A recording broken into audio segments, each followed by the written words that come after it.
নমস্কার বন্ধুরা, SI tuition academy YouTube চ্যানেলে তোমাদের ওয়েলকাম। আজকের আমাদের আলোচ্য বিষয় হলো ষষ্ঠ শ্রেণীর ভূগোলের প্রথম অধ্যায় আকাশ ভরা সূর্যতারা। এই অধ্যায় থেকে যতগুলো তোমাদের ইম্পর্টেন্ট প্রশ্ন আছে সবগুলো আজকে তোমাদের সামনে তুলে ধরবো। একবার যদি তোমরা এই ভিডিওটা দেখো তো আশা করি এই অধ্যায় থেকে যতগুলো তোমাদের প্রশ্ন আসবে সবগুলোই তোমরা করে দিতে পারবে। তো অবশ্যই যারা নতুন বন্ধু আমার চ্যানেলে এসছো তারা তারা অবশ্যই চ্যানেলটা সাবস্ক্রাইব করো এবং ভিডিওটাকে একটা লাইক করে ভিডিওটা বন্ধুর সঙ্গে শেয়ার করতে ভুলো না। চলো, 1 নম্বর প্রশ্ন কি বলছে দেখে নাও। বলছে দিনের বেলায় এবং রাতের আকাশে কি দেখা যায়? উত্তর হলো দিনের বেলায় সূর্য এবং রাতের আকাশে চাঁদ সহ অসংখ্য জ্যোতিষ্ক দেখা যায়। 2 নম্বর প্রশ্ন হলো আকাশগঙ্গায় কি কি রয়েছে? উত্তর হলো প্রায় 10,000 কোটি নক্ষত্র, গ্যাস এবং ধূলিকণা। 3 নম্বর প্রশ্ন হলো কোন রঙে তারার উষ্ণতা সব থেকে কম? উত্তর হলো ছোট লাল তারার উষ্ণতা সব থেকে কম। 4 নম্বর প্রশ্ন হলো আকাশে সবচেয়ে বেশি সংখ্যক তারার রং কি? উত্তর হলো লাল। 5 নম্বর প্রশ্ন হলো মাঝারি হলুদ তারার উষ্ণতা কেমন? উত্তর হলো মাঝারি হলুদ তারার উষ্ণতা আর একটু বেশি। 6 নম্বর প্রশ্ন হলো নীল তারার উষ্ণতা কেমন?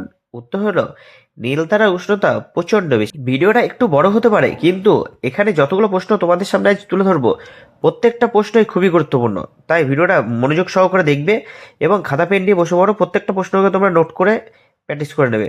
7 নম্বর প্রশ্ন হলো সাদা তারার উষ্ণতা এবং উজ্জ্বলতা কেমন? উত্তর হলো সাদা তারার উষ্ণতা এবং উজ্জ্বলতা দুটোই সব থেকে বেশি।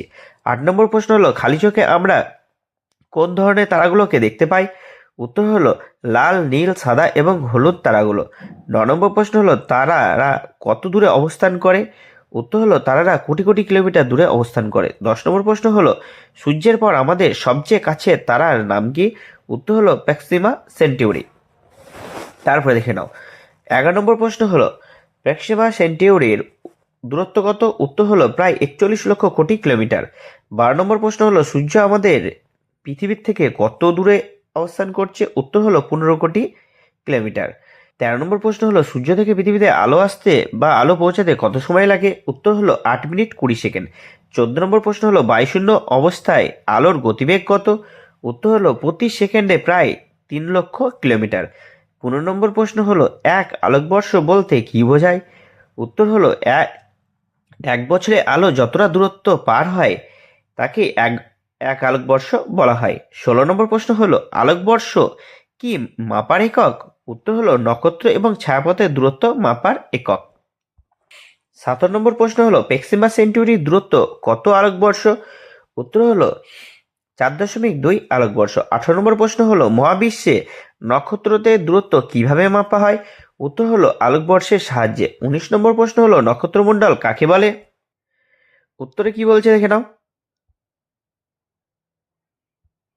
উত্তর হলো কাছাকাছি থাকা তারাগুলোকে কাল্পনিকভাবে যোগ করে তৈরি বিভিন্ন আকৃতিকে নক্ষত্রমণ্ডল বলে।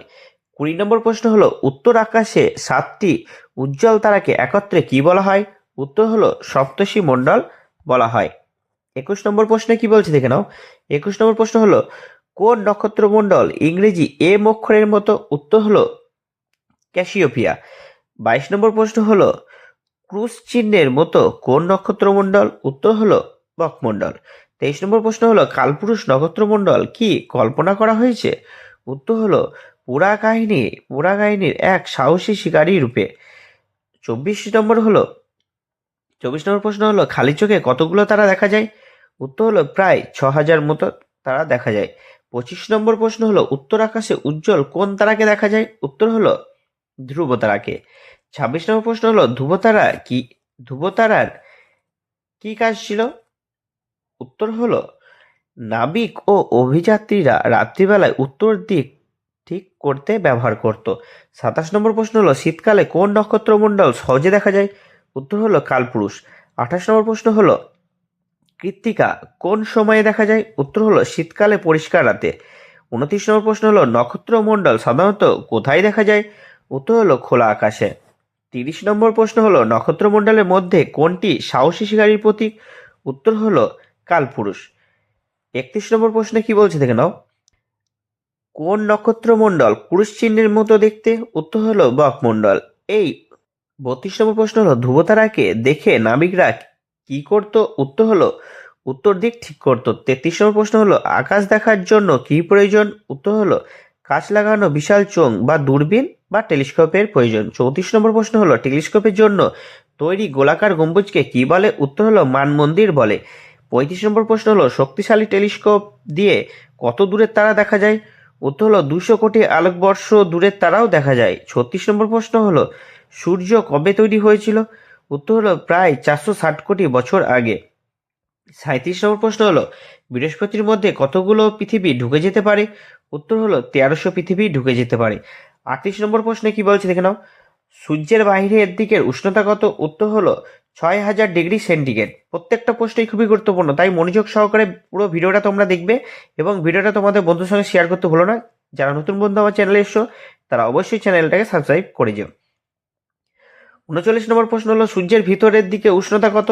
উত্তর হলো প্রায় 1.5 কোটি ডিগ্রি সেন্টিগ্রেড। তারপর দেখো সূর্য পৃথিবীর তুলনায় কত বড়? উত্তর হলো 13 লক্ষ গুণ বড়। 41 নম্বর প্রশ্ন হলো সূর্যের তুলনায় পৃথিবী কত গুণ হালকা? বা উত্তর হলো 3 লক্ষ। 42 নম্বর প্রশ্ন হলো সূর্য রশ্মির কত অংশ পৃথিবীতে পৌঁছায়? উত্তর হলো 200 কোটি ভাগের 1 ভাগ। 43 নম্বর প্রশ্ন হলো সূর্যের মতো নক্ষত্রের আয়ু সাধারণত কত? উত্তর হলো প্রায় 1000 কোটি বছর। 44 নম্বর প্রশ্ন হলো সূর্যের গায়ে কালো দাগকে কি বলে? উত্তর হলো সৌর কলঙ্ক বলে। 45 নম্বর প্রশ্ন হলো সূর্যের তৈরি হওয়ার প্রধান উপাদান কি কি? উত্তর হলো ধূলিকণা, হাইড্রোজেন এবং হিলিয়াম গ্যাস। 46 নম্বর প্রশ্ন হলো করোনায় ছোট ছোট বিস্ফোরণের ফলে কি ঘটে? উত্তর হলো প্রচুর আয়নিত কণা, গ্যাস ও রশ্মি চারিদিকে ছড়িয়ে পড়ে, যা সৌরঝড় বলে। 47 নম্বর প্রশ্ন হলো সৌরঝড় কত বছর অন্তর জোরালো হয়? উত্তর হলো প্রতি 11 বছর অন্তর। 48 নম্বর প্রশ্ন হলো খালি চোখে সূর্যের দিকে তাকালে কি ক্ষতি হতে পারে? উত্তর হলো রেটিনা পুড়ে গিয়ে চোখের ক্ষতি হতে পারে। 49 নম্বর প্রশ্ন হলো সূর্যগ্রহণের সময় খালি চোখে সূর্যের দিকে তাকানো উচিত নয় কেন? উত্তর হলো কারণ এটি চোখের মারাত্মক ক্ষতি করতে পারে। 50 নম্বর প্রশ্ন হলো সূর্যাস্তের পর পশ্চিম আকাশে কোন জ্যোতিষ্কটি সবচেয়ে উজ্জ্বল? উত্তর হলো সন্ধ্যা তারা বা শুক্র গ্রহ। 51 নম্বর প্রশ্ন হলো সন্ধ্যা তারা মিটমিট করে করে কেন না বা করে না কেন? উত্তর হলো কারণ এটি আসলে একটি গ্রহ। 52 নম্বর প্রশ্ন হলো সৌর পরিবারের অন্তস্থ গ্রহগুলি কি কি? উত্তর হলো বুধ, শুক্র, পৃথিবী আর মঙ্গল। 53 নম্বর প্রশ্ন কি বলছে দেখে নাও। বলছে সৌর পরিবারের বহিস্থ গ্রহগুলি কি কি? উত্তর হলো বৃহস্পতি, শনি, ইউরেনাস, নেপচুন। 54 নম্বর প্রশ্ন হলো কোন গ্রহ নিজের অক্ষের চারিদিকে পশ্চিম থেকে পূর্ব দিকে আবর্তন করে না? উত্তর হলো শুক্র গ্রহ। 55 নম্বর প্রশ্ন হলো বুধ গ্রহ সূর্যের থেকে কত দূরে অবস্থিত? উত্তর হলো 5.8 কোটি কিলোমিটার দূরে। 56 নম্বর প্রশ্ন হলো বুধ গ্রহের সূর্যের দিকে থাকা দিকের উষ্ণতা কত? উত্তর হলো 430 ডিগ্রি সেন্টিগ্রেড। তারপরে দেখো 57 নম্বর প্রশ্ন হলো সৌর পরিবারের প্রত্যেকটি গ্রহ কিভাবে আবর্তন করে? উত্তর হলো নিজের অক্ষের চারিদিকে এবং সূর্যের চারিদিকে। 58 নম্বর প্রশ্ন হলো শুক্র গ্রহকে সন্ধ্যা তারা বলা হয় কেন? উত্তর হলো কারণ এটি সূর্যাস্তের পরে পশ্চিম আকাশে উজ্জ্বল দেখা যায় বলে। 59 নম্বর প্রশ্ন হলো শুক্র গ্রহ সৌরজগতের উষ্ণতম গ্রহ কেন? উত্তর হলো প্রচুর কার্বন ডাই অক্সাইড থাকার জন্য। 60 নম্বর প্রশ্নটা দেখে নাও। শুক্র গ্রহের তাপমাত্রা কত? উত্তর হলো 465 ডিগ্রি সেন্টিগ্রেড। 61 নম্বর প্রশ্ন পৃথিবীর একবার আবর্তন করতে কত সময় লাগে? উত্তর হলো 23 ঘন্টা 56 মিনিট 4 সেকেন্ড। 62 নম্বর প্রশ্ন হলো পৃথিবীর একবার পরিক্রমণ করতে কত সময় লাগে? উত্তর হলো 365 দিন 5 ঘন্টা 48 মিনিট 46 সেকেন্ড। 63 নম্বর প্রশ্ন হলো পৃথিবীকে মহাকাশ থেকে কি রঙের দেখায়?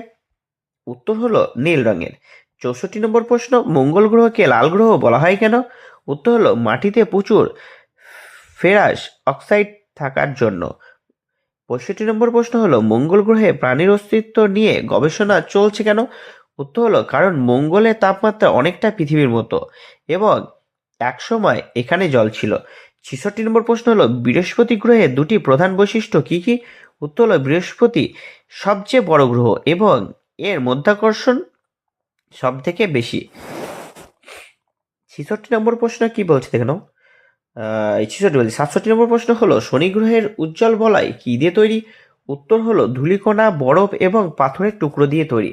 68 নম্বর প্রশ্ন হলো ইউরেনাস গ্রহের রং সবুজ কেন? উত্তর হলো মিথেন গ্যাস বেশি থাকার জন্য। 69 নম্বর প্রশ্ন হলো নেপচুন গ্রহের রং নীল কেন? উত্তর হলো মিথেন ও হিলিয়াম গ্যাস বেশি থাকার জন্য। 70 নম্বর প্রশ্ন হলো প্লুটোকে একসময় সৌরজগতে কি ধরা হতো? উত্তর হলো নবম গ্রহ হিসেবে ধরা হতো। 71 নম্বর প্রশ্ন কবে প্লুটোকে বামন গ্রহ বলা হয়? উত্তর হলো 2006 সালে। 72 নম্বর প্রশ্ন হলো প্লুটো সূর্যকে পরিক্রমণ করতে কত সময় নেয়?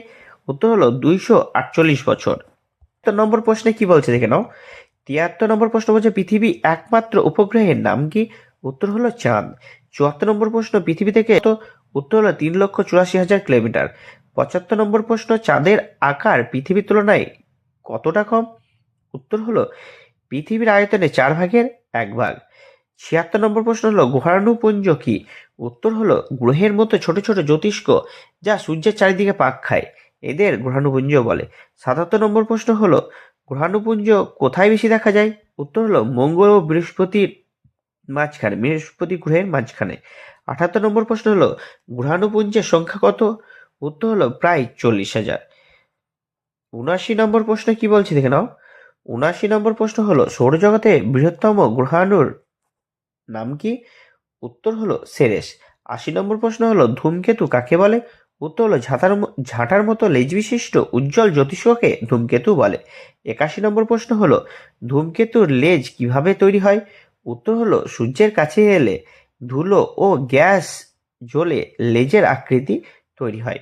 82 নম্বর প্রশ্ন হলো প্লুটো এখন কি নামে পরিচিত? উত্তর হলো বামন গ্রহ নামে পরিচিত। 83 নম্বর প্রশ্ন হলো চাঁদ পৃথিবীর সঙ্গে কিভাবে সম্পর্কিত? উত্তর হলো এটি পৃথিবীর একমাত্র উপগ্রহ। 84 নম্বর প্রশ্ন হলো পৃথিবীর জনসংখ্যা কত? উত্তর হলো প্রায় 700 কোটি। 85 নম্বর প্রশ্ন হলো মহাকাশে যাওয়া পোশাককে কি বলা হয়? উত্তর হলো স্পেস স্যুট বলা হয়। প্রত্যেকটা প্রশ্নই খুবই গুরুত্বপূর্ণ, তাই মনোযোগ সহকারে ভিডিওটা শেষ অবধি দেখো। 86 নম্বর প্রশ্ন হলো স্পেস স্যুটের ভিতরে কি থাকে? উত্তর হলো হাওয়া ভরা থাকে। 87 নম্বর প্রশ্ন হলো স্পেস স্যুট কিভাবে মহাকাশচারীদের সুরক্ষা দেয়? উত্তর হলো এটি মহাকাশের রশ্মি থেকে সুরক্ষা দেয়। 88 নম্বর প্রশ্ন হলো নাসা এর একটি বিখ্যাত স্পেস স্যাটেলাইটের নাম কি? উত্তর হলো কলম্বিয়া। 89 নম্বর প্রশ্ন হলো কিউরিওসিটি রোভার কোথায় অবতরণ করে? উত্তর হলো মঙ্গলে।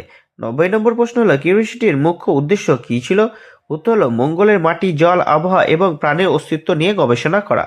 91 নম্বর প্রশ্ন হলো ভারতীয় মহাকাশ গবেষণা কেন্দ্রটির নাম কি? উত্তর হলো ISRO। এটাও খুব গুরুত্বপূর্ণ প্রশ্ন, প্রত্যেকটাই খুবই গুরুত্বপূর্ণ প্রশ্ন, তো এটাকে দেখে নাও। ISRO Indian Space Research Organisation. 92 number প্রশ্ন হলো ভারতের প্রথম কৃত্রিম উপগ্রহের নাম কি? উত্তর হলো আর্যভট্ট। 93 নম্বর প্রশ্ন হলো ভারতের প্রথম মহাকাশচারীর নাম কি? উত্তর হলো রাকেশ শর্মা। 94 নম্বর প্রশ্ন হলো ভারতের প্রথম চন্দ্রযানের নাম কি? উত্তর হলো চন্দ্রযান-1। 95 নম্বর প্রশ্ন হলো চন্দ্রযান-1 চাঁদে কখন অবতরণ করে? উত্তর হলো 2008 সালে। 96 নম্বর প্রশ্ন হলো মেঘহীন আকাশে হঠাৎ আলো রেখাকে কি বলা হয়? উত্তর হলো তারাখসা বলা হয়। 97 নম্বর প্রশ্ন হলো ভাস্কর-1 ভাস্কর-2 কি? উত্তর হলো ভারতের কৃত্রিম উপগ্রহ। 98 নম্বর প্রশ্ন হলো ইনস্যাট কি? উত্তর হলো পৃথিবীর একটি কৃত্রিম উপগ্রহ। 99 নম্বর প্রশ্ন হলো 1969 খ্রিস্টাব্দে বা 69 সালে 16 জুলাই কোন মহাকাশযান উৎক্ষেপণ করা হয়? উত্তর হলো অ্যাপোলো 11। 100 নম্বর প্রশ্ন হলো অ্যাপোলো 11 এর মূল অংশের নাম কি ছিল? উত্তর হলো কলম্বিয়া। 101 নম্বর প্রশ্ন হলো ঈগল কি ছিল? উত্তর হলো অ্যাপোলো 11 এর একটি অংশ যা চাঁদের মাটিতে অবতরণ করে। 102 নম্বর প্রশ্ন হলো নীল আর্মস্ট্রং ও এডউইন অ্যালড্রিন কবে চাঁদের মাটিতে পা রাখেন? উত্তর হলো 20 জুলাই 1969। 103 নম্বর প্রশ্ন হলো মহাকাশের প্রথম যাত্রী কে ছিল? উত্তর হলো রাশিয়ার একটা কুকুর যার নাম ছিল লাইকা। 104 নম্বর প্রশ্ন হলো লাইকা মহাকাশে কবে গিয়েছিল? উত্তর হলো 1957 সালে। 105 নম্বর হলো প্রশ্ন হলো পৃথিবীর প্রথম মহাকাশচারীর নাম কি? উত্তর হলো ইউরি গ্যাগারিন। ইম্পর্টেন্ট, ভালো করে দেখে নাও।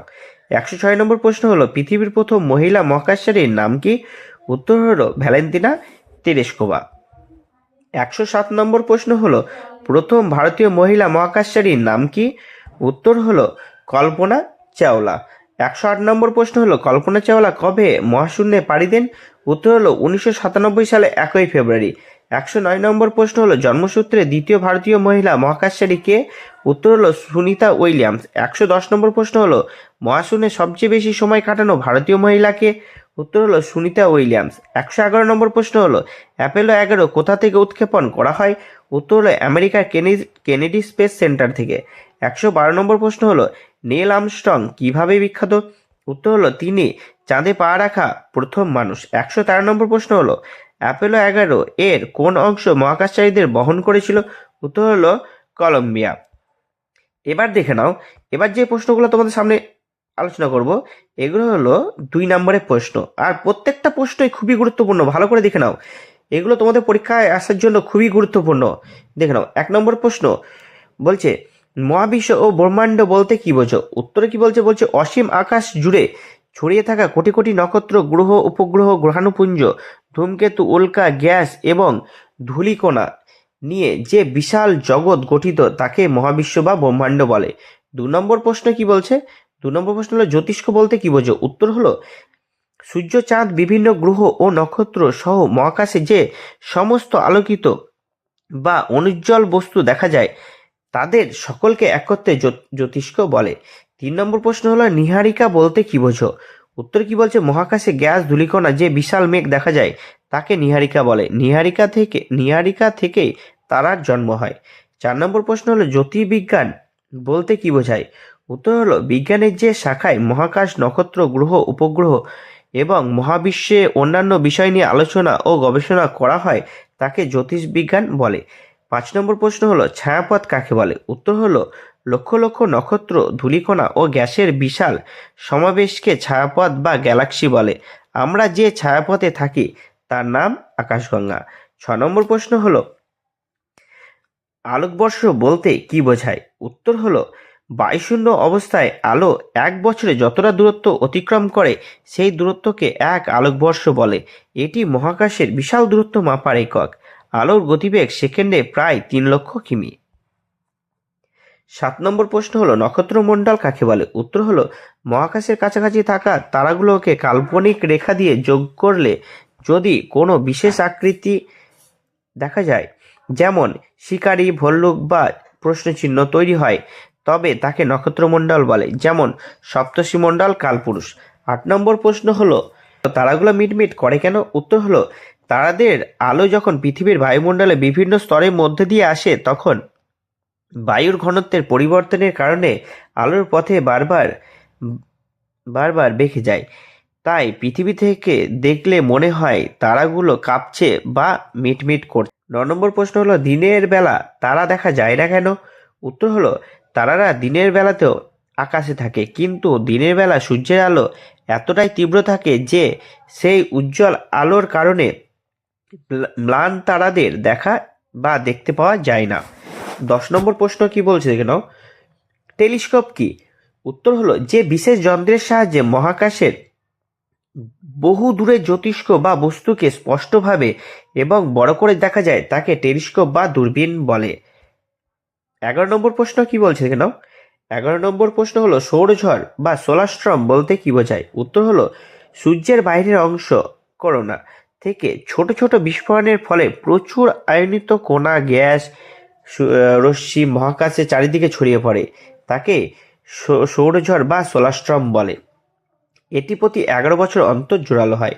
12 নম্বর প্রশ্ন হলো গ্রহ কাকে বলে? উত্তর হলো মহাকাশে যে সমস্ত জ্যোতিষ্কের নিজস্ব আলো ও উত্তাপ নেই এবং যারা কোনো নক্ষত্রের আকর্ষণে তার চারিদিকে নির্দিষ্ট কক্ষপথে ঘোরে তাদের গ্রহ বলে, যেমন পৃথিবী। 13 নম্বর প্রশ্ন হলো গ্রহের বৈশিষ্ট্যগুলি কি কি?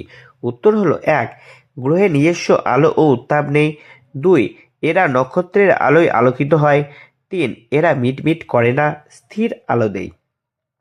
নম্বর প্রশ্ন হলো অন্তস্থ গ্রহ বলতে কি বোঝো? উত্তর হলো সৌরজগতে যে গ্রহগুলি সূর্যের কাছাকাছি অবস্থিত এবং আকারে ছোট পাথর দিয়ে তৈরি তাদের অন্তস্থ গ্রহ বলে, যেমন বুধ, শুক্র, পৃথিবী ও মঙ্গল। 15 নম্বর প্রশ্ন হলো বহিস্থ গ্রহ কাকে বলে? উত্তর হলো সৌরজগতে যে গ্রহগুলি সূর্যের থেকে অনেক দূরে অবস্থিত এবং আকারে বিশাল ও প্রধানত গ্যাস দিয়ে তৈরি তাদের বহিস্থ গ্রহ বলে, যেমন বৃহস্পতি, শনি, ইউরেনাস, নেপচুন। 16 নম্বর প্রশ্ন হলো মঙ্গল গ্রহকে লাল গ্রহ বলা হয় কেন? উত্তর হলো মঙ্গল গ্রহের মাটিতে প্রচুর পরিমাণে ফেরাস অক্সাইড বা লোহা মিশে আছে, তাই একে লালচে রঙের মনে হয়, তাই মঙ্গল গ্রহকে লাল গ্রহ বলা হয়। 7 নম্বর প্রশ্ন হলো ইউরেনাসকে সবুজ গ্রহ বলা হয় কেন? উত্তর হলো ইউরেনাস গ্রহে বায়ুমণ্ডলে প্রচুর পরিমাণে মিথেন গ্যাস রয়েছে। এই মিথেন গ্যাস থাকার কারণে গ্রহটিকে সবুজ রঙের দেখায়, তাই একে সবুজ গ্রহ বলা হয়। 18 নম্বর প্রশ্ন হলো প্লুটোকে বামন গ্রহ বলা হয় কেন? উত্তর হলো 2006 সালে জ্যোতির্বিজ্ঞানীরা প্লুটোকে বামন গ্রহ আখ্যা দিয়েছেন, কারণ এটি আকারে চাঁদের থেকেও ছোট। এটি নিজের কক্ষপথের মহাজাগতিক আবর্জনা পরিষ্কার করতে পারে না। 19 নম্বর প্রশ্ন হলো উপগ্রহ কাকে বলে? উত্তর হলো যে সমস্ত জ্যোতিষকে নিজের আলো নেই এবং যারা কোনো গ্রহের আকর্ষণে তার চারিদিকে ঘোরে তাদের উপগ্রহ বলে, যেমন পৃথিবীর উপগ্রহ চাঁদ। 20 নম্বর প্রশ্ন হলো চন্দ্রকলা কি? উত্তর হলো অমাবস্যা থেকে পূর্ণিমা এবং পূর্ণিমা থেকে অমাবস্যা পর্যন্ত চাঁদের আলোকিত অংশ আকৃতি নিয়মিত বাড়ে ও কমে। চাঁদের এই আকৃতির পরিবর্তনকে চন্দ্রকলা বলে। 21 নম্বর প্রশ্ন হলো চন্দ্রমাস কাকে বলে? খুবই গুরুত্বপূর্ণ প্রশ্ন। পৃথিবীকে একবার সম্পূর্ণ পরিক্রমণ করতে চাঁদের যে সময় লাগে প্রায় 27.5 দিন, সেই সময়কালকে এক চন্দ্রমাস বলে। 22 নম্বর প্রশ্ন হলো স্পেস স্যুট কি? উত্তরে কি বলছে দেখে নাও।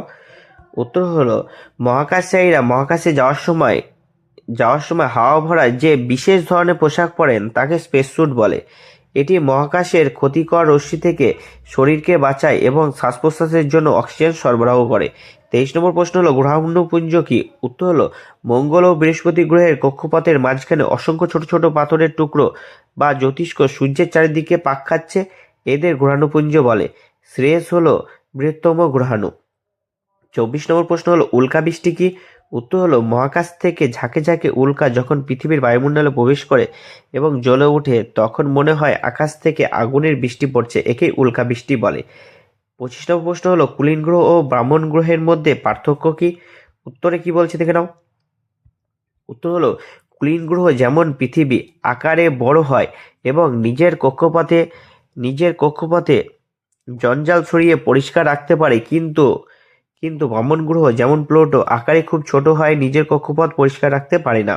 26 নম্বর প্রশ্ন হলো নক্ষত্র ও গ্রহের মধ্যে পার্থক্য লেখো। উত্তর কি বলছে? নক্ষত্র নিজস্ব আলো ও উত্তাপ আছে, আকাশে মিটমিট করে জ্বলে, আকারে অনেক বড় হয় যেমন সূর্য। গ্রহ নিজস্ব আলো ও উত্তাপ নেই, স্থির আলো দেয়, মিটমিট করে না, নক্ষত্রের তুলনায় আকারে ছোট হয় যেমন পৃথিবী। 27 নম্বর প্রশ্ন এবং এই অধ্যায়ের শেষ প্রশ্ন, গ্রহ ও উপগ্রহের মধ্যে পার্থক্য লেখো। উত্তরে কি বলছে? গ্রহ নক্ষত্রের চারিদিকে ঘোরে, আকারে উপগ্রহের চেয়ে বড় হয় যেমন পৃথিবী সূর্যের চারিদিকে ঘোরে। উপগ্রহ গ্রহের চারিদিকে ঘোরে, আকারে গ্রহের থেকে ছোট হয় যেমন চাঁদ পৃথিবীর চারিদিকে ঘোরে। ভিডিওটা কেমন লাগলো অবশ্যই কমেন্ট করে জানিও। কারো কোনো প্রশ্ন থাকলে অবশ্যই কমেন্ট করে দিও এবং ভিডিওটা বন্ধুর সঙ্গে শেয়ার করতে ভুলো না। দেখা হচ্ছে পরবর্তী ভিডিওতে। ধন্যবাদ। এটা তোমাদের প্রথম অধ্যায়ের ভিডিও। পরপর তোমাদের প্রত্যেকটা অধ্যায়ের ভিডিও তোমাদের আসতে চলেছে এই চ্যানেলে, তাই অবশ্যই চ্যানেলটি সাবস্ক্রাইব করে সঙ্গে থেকো। দেখা হচ্ছে পরবর্তী ভিডিওতে। ধন্যবাদ।